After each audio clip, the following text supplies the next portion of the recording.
I know everyone's probably more concerned with what's going on in the Brothers War right now since spoiler season just started, but I want to take a trip all the way back to Dominaria United to talk about this budget commander that I'm bringing you today. Stenn, Paranoid Partisan. Stenn, Paranoid Partisan is a 2-mana, 1 white, 1 blue, 2/2 human wizard that says, as Stenn, Paranoid Partisan enters the battlefield, choose a card type other than creature or land. Spells you cast of the chosen type cost 1 less to cast. Pay 1 generic, 1 white, and 1 blue, exile Stenn, return it to the battlefield under its owner's control at the beginning of the next end step. So what are we looking to discount with this effect?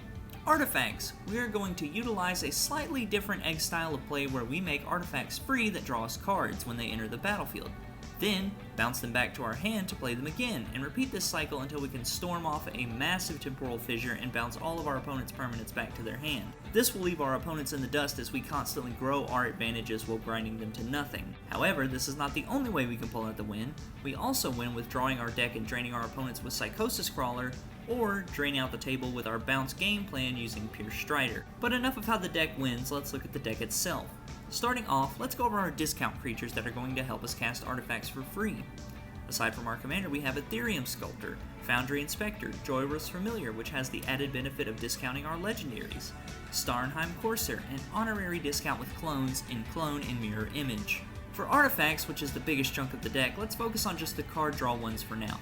Aether Spellbomb, Alchemist Vial, Golden Egg, Guild Globe, Ichor Wellspring, Potion of Healing, Prophetic Prism, Sleeper Dart, Spare Supplies, Circuit Mender, Sky Scanner, Thought Monitor, and Wedding Invitation. But we are not done with our artifacts, let's go over our mana producers. This can net us infinite mana by playing them, tapping them for mana, and then bouncing them back to our hand. Arcane Signet, Azorius Cluestone, Azorius Signet, Commander Sphere, Decanter of Endless Water, Dreamstone Hedron, Hedron Archive, Mind Stone, Pristine Talisman, Prize Statue, though not an actual mana rock, gives us a treasure, so it's kind of the same thing, Stone Speaker Crystal.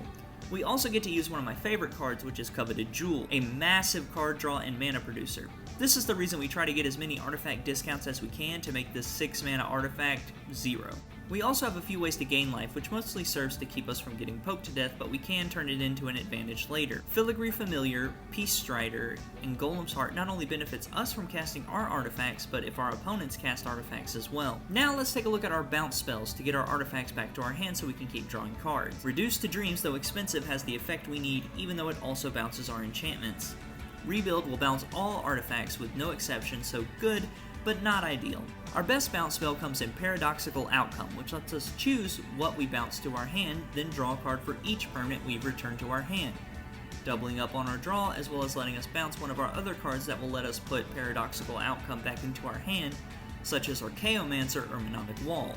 You can also use these cards to put a Reduce to Dreams or a Rebuild back into your hand. Codex Shredder, which we have to return from the graveyard as well, which we can do with other spells such as Refurbish, Argivian Restoration, and Brilliant Restoration.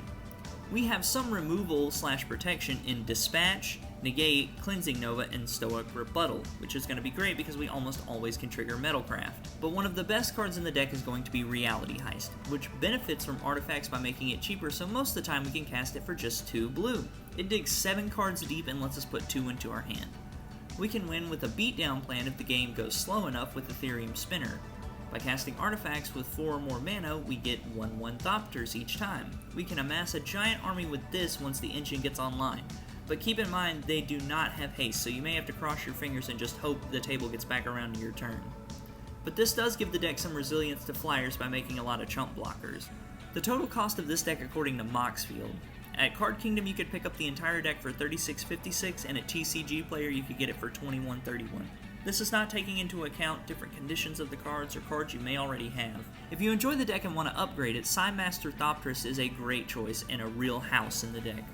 Efficient Construction is great, Mirrored and Besieged will help with the Thopter beatdown train, as well as possibly an alternate win condition if you get enough artifacts in the graveyard. Leyline of Anticipation lets you do the whole thing at instant speed, making the Thopter strategy much more viable because they have pseudo haste because you just do it on the end of an opponent's turn before yours. Grinding or Blasting Station both again make the Thopter strategy viable because it turns the Thopters into sacrifice things that you can either mill people out or machine gun them down. Merchant Scroll and Mystical Tutor will help with consistency, and Vidalcan Archmage really speeds up the deck by drawing cards each time we cast an artifact. Well, that's the deck. Let me know what you think about it, and be sure to like the video, comment, and subscribe, and until next time.